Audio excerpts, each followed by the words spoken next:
I'm Patti Carlson, and I lead UX research at Mailchimp. You know, one of the things that I love most about the research community is how open everyone is to sharing. I remember going to my first conference and thinking like, yes, these are my people.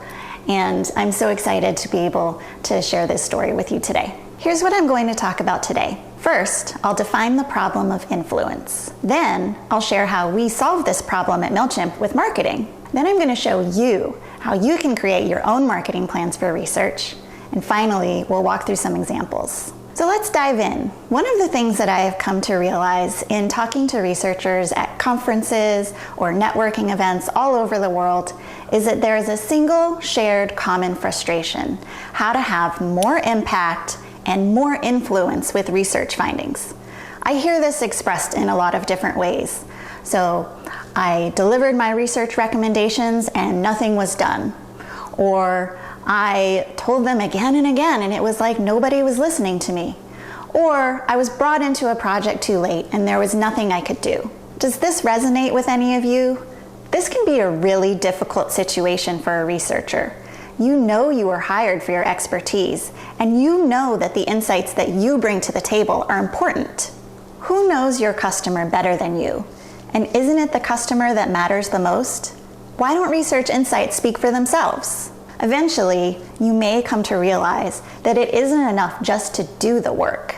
You also have to sell the work in order for the work to have actual influence. This can be a really uncomfortable situation. Most researchers I know didn't become researchers because they enjoy sales. I've met a lot of researchers who've transitioned from other careers like anthropology, academia, design, or even journalism, but I don't think I've met a researcher who transitioned to a research career from a sales career. Specifically at Mailchimp, I was hearing things from my own leadership that sounded like this: people here don't know what UX research does. They don't see the work you do. Well, this is problematic.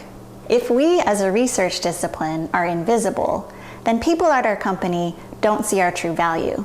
And being invisible doesn't help us achieve our goal, which is to help make products that help our customers and to help our leaders make good data-informed decisions to help drive the business forward.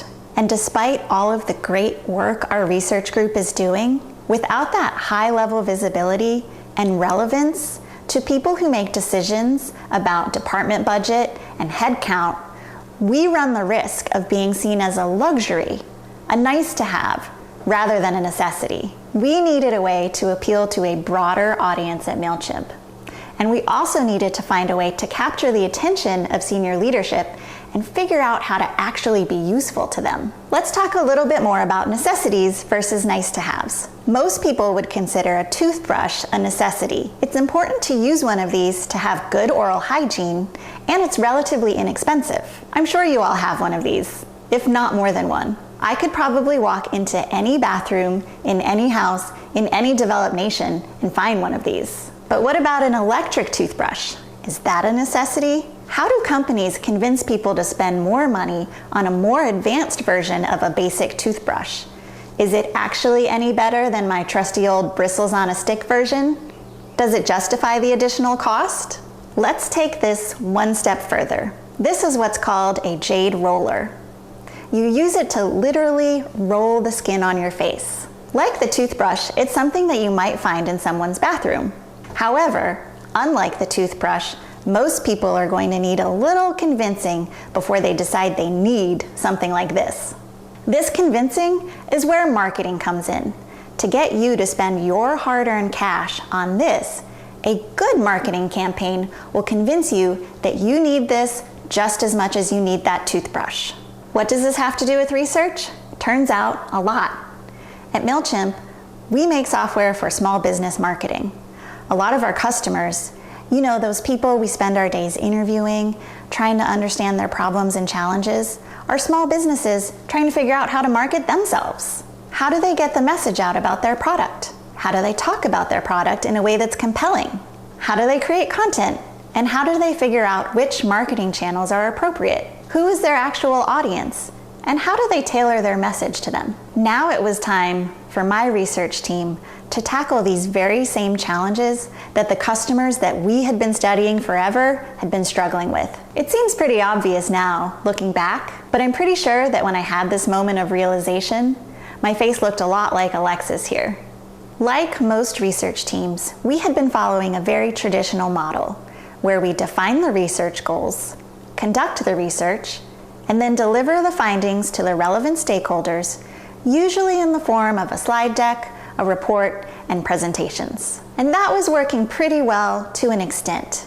It got research findings into the hands of some. However, it didn't solve the problem that my leadership had brought to me, which was to create greater visibility of my team and the work that they were doing even beyond their product teams, especially to senior leadership and all of Mailchimp.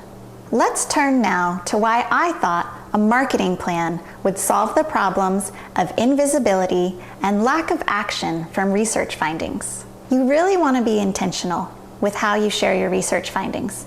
If you put a plan to it, you can ensure that the communication of insights doesn't become an afterthought. It's intentional rather than incidental. At Mailchimp, research insights are rarely produced in a vacuum. Researchers work collaboratively with each other and with internal stakeholders and product teams. By coordinating your team on the sharing of insights, you can gain alignment on what the most important and impactful highlights are that need to be shared widely.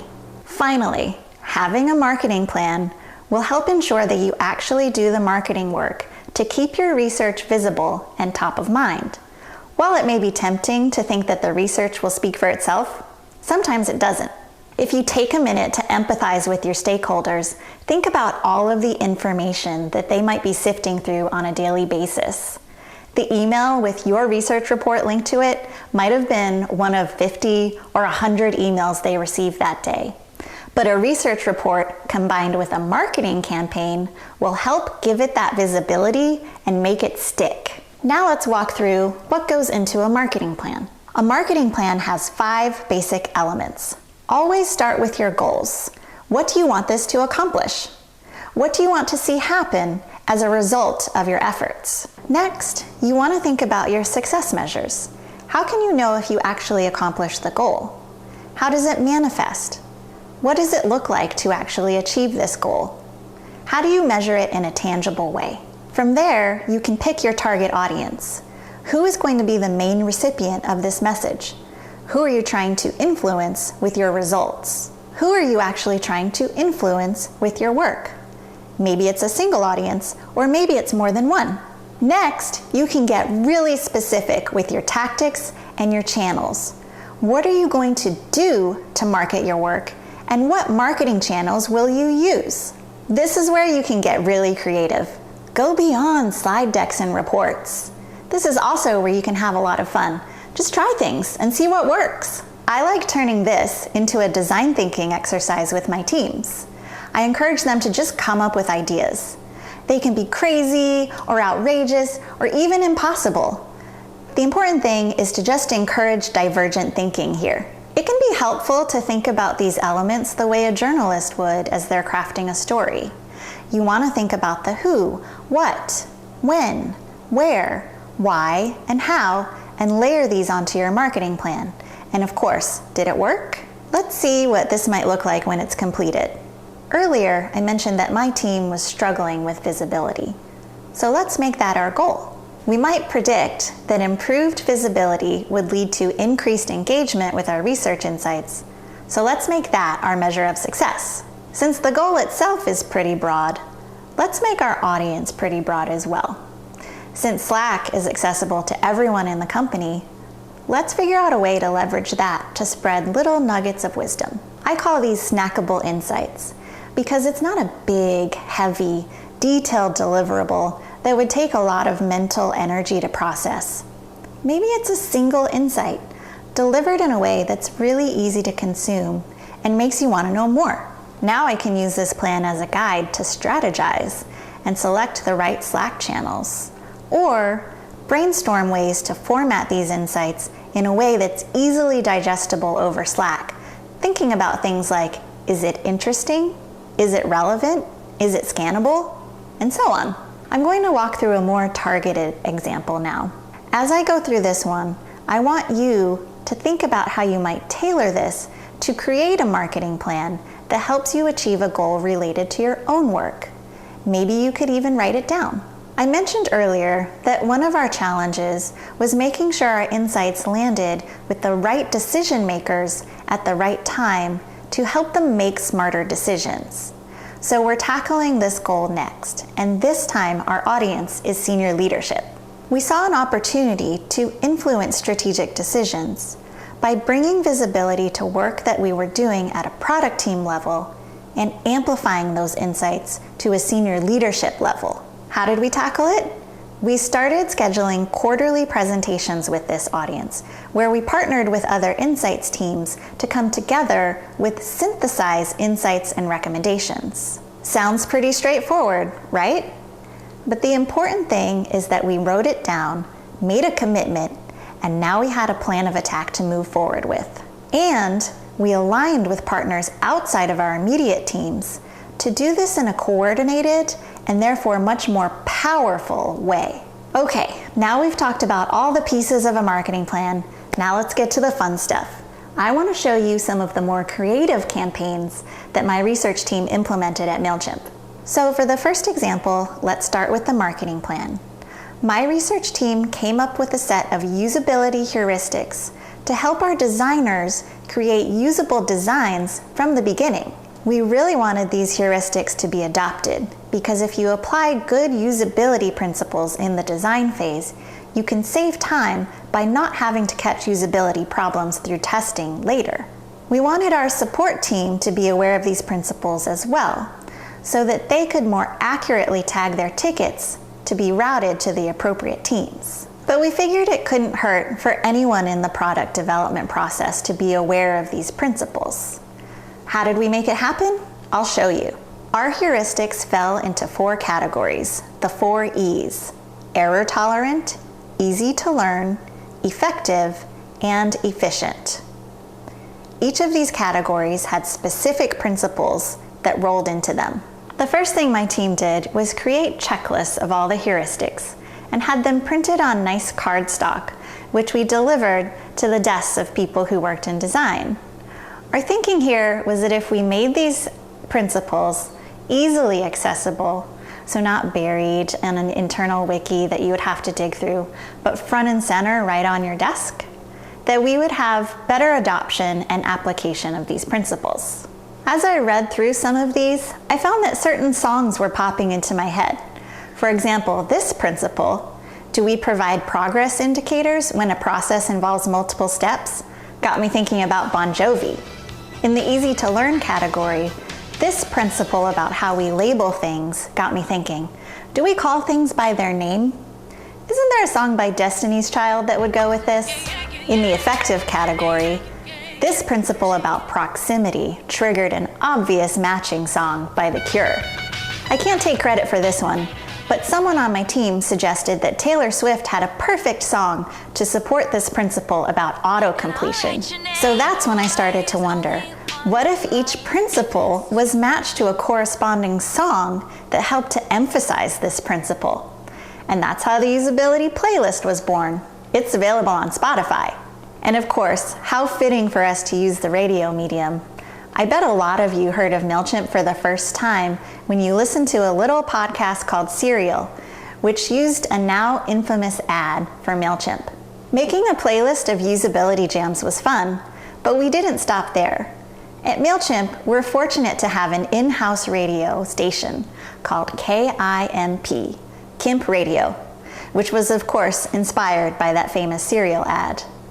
Anybody can sign up to play a set of music that they choose. So we signed up. My incredibly talented team created these posters to place around the office to hype up our radio show. The visual design was inspired by a literacy campaign in the 80s that used images of celebrities with books to inspire kids to read. Well, we borrowed heavily from that concept. And so we have Yoda, David Bowie, Constance Wu, Muhammad Ali, Sting, and even Miss Piggy helping us to promote our usability radio show, which we subtitled check yourself before you wreck yourself, as a not-so-subtle reference to iced tea. Of course, we also included the date and time of the event, along with a QR code and a short URL that takes you directly to the usability checklist. And then we plastered the office with these posters. Before the radio show even happened, we started seeing some feedback. People were definitely starting to pay attention. On the day of our radio show, I sat down with my co-DJ and research manager, Judd, and recorded our set. Here you can see us living out our DJ dreams. I'm not gonna lie, this was a pretty cool experience. The studio that we're in is a soundproof booth tucked away in our office. It was a live show, which meant that we could interact with our listeners over Slack. We included a contest element. So if listeners could identify the usability principle that was tied to a specific song, we gave them a prize. Little things like stickers or notebooks branded with UX research. This campaign was a huge success. People across the company got really into it because we made it engaging, interactive, and fun. Our designers were especially appreciative of having this handy resource available to them. Back to the marketing plan.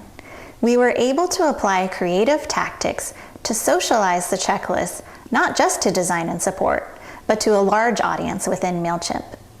The checklist was the content we created, and we wanted it to have broad reach. This is what you call a multi-channel campaign. We could have just emailed designers and called it a day, but in order to really make this stick, we took an approach that involved multiple complementary touch points. Physical checklists on your desk, posters that you can't avoid when you're walking around the office, and a radio show to really drive engagement with our content. Let's walk through another example, starting with the marketing plan. Mailchimp is well known for being an email service provider, but recently we've been exploring new verticals as we move toward becoming an all-in-one marketing platform for small businesses. In particular, we wanted to investigate how best to support brand new businesses just starting out. We knew from previous research that email marketing tools are actually not one of the first things that a brand new business owner thinks that they need. However, a web presence in the form of a website is one of the first things that a brand new business owner needs. One of the researchers on the team conducted a longitudinal diary study examining brand new businesses, and in particular, how they go about setting up a website for the first time. She dove deep into their needs, challenges, and frustrations. Because this was a foundational study for a brand new product line at Mailchimp, we wanted as many people as possible to be invested in the research. And because this required a considerable investment of time from both the research participants and the researcher, we wanted to make sure that the time spent on this project was valuable and that the insights it produced helped to guide product decisions. The researcher collected and compiled mountains of insights, and she needed to be able to communicate a large amount of information to help her audience understand both the big picture and the fine details. She started by creating visualizations from the data. You can see two examples of them here. Using a combination of information and imagery, she turned some pretty dense content into very compelling visual displays. She turned these posters into an exhibit that she called the Brand New Business Mini Museum. She created invitations that she left on people's desks to invite them to the exhibit. She worked with our facilities department to take over some of the physical spaces in our Atlanta office to create an immersive museum-style installation. You can see her here giving guided tours. There were interactive elements, of course, where visitors could write questions or reactions on sticky notes, and then those sticky notes became part of the exhibit. She even created a digital version of this installation using an online collaborative tool called Miro, so that anyone who couldn't visit it in person could still have access to these great insights. The exhibit stayed up for a week in a very public place in our headquarters office, and then it traveled across town to our second office location where it stayed for another week. Returning to the marketing plan, the museum made quite a splash, and if there had been any doubts at all who UX Research was or what we did, after the brand new business mini museum exhibit, those doubts were squashed. And we achieved our goal of making Mailchimp smarter too. The website product team continues to reference this study long after its completion as they continue to iterate on their MVP. The researcher made it happen by delivering much more than just a slide deck. The immersive nature of the museum exhibit really helped to draw people in and get people engaged with the research. This brings me to my last example and one of my favorites. As the leader of a team that was growing and scaling very quickly, I reached a point where I needed to make changes to how we take on research work. Now this was a pretty big change, and it coincided with a change that my counterpart in product analytics was making to his team. It also was not a particularly popular change, so we decided to record a video Q&A to address some of the most frequently asked questions. The audience for this was essentially all of our stakeholders: product managers, designers, engineers, content strategists, leadership, and so on. And of course, we wanted to have some fun with it too. Take a look at what we came up with. If you've ever seen the popular YouTube series Hot Ones, we definitely paid tribute to that show. And yes, that hot sauce was definitely real, and that last wing was very, very hot. But why did we do this to ourselves, and why was it so effective? We wanted to lean into the discomfort we were causing with this big change. It involved a reorg and a complete rewrite of our work intake process. Not everyone was happy with us. So by putting ourselves in the hot seat, we hoped to acknowledge the discomfort we were causing and in turn convey that we were okay with being a little uncomfortable ourselves. Of course, this video wasn't the only way we communicated. We also walked stakeholders through our operating model, sent lots of emails, and held multiple live Q&A sessions. So this video was just to add a little bit of that special sauce to our traditional communication efforts. And bonus, it lives on in our wiki, so anyone in the company is welcome to go relive our pain. These are just a few examples of how we've made our research work more accessible, visible, engaging, and influential through internal marketing.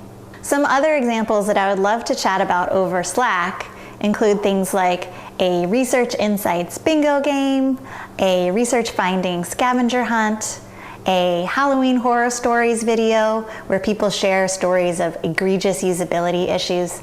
Find my Slack channel if you want to chat more about those ideas. So now it's your turn. What are some of your internal marketing goals? And who do you want to influence? What are some fun and creative ways that you can think of to achieve those goals? I hope some of these examples have inspired you to create your own marketing plan and seek out ways to go beyond reports and slide decks. User research sits at the intersection between human beings and technology, and sometimes that intersection can be a little messy. Embrace the mess. At the end of the day, our job is all about creative problem solving. So get creative. Have fun with this problem, and don't be afraid to try something that you've never done before, even if that means going outside of your comfort zone. Thank you so much.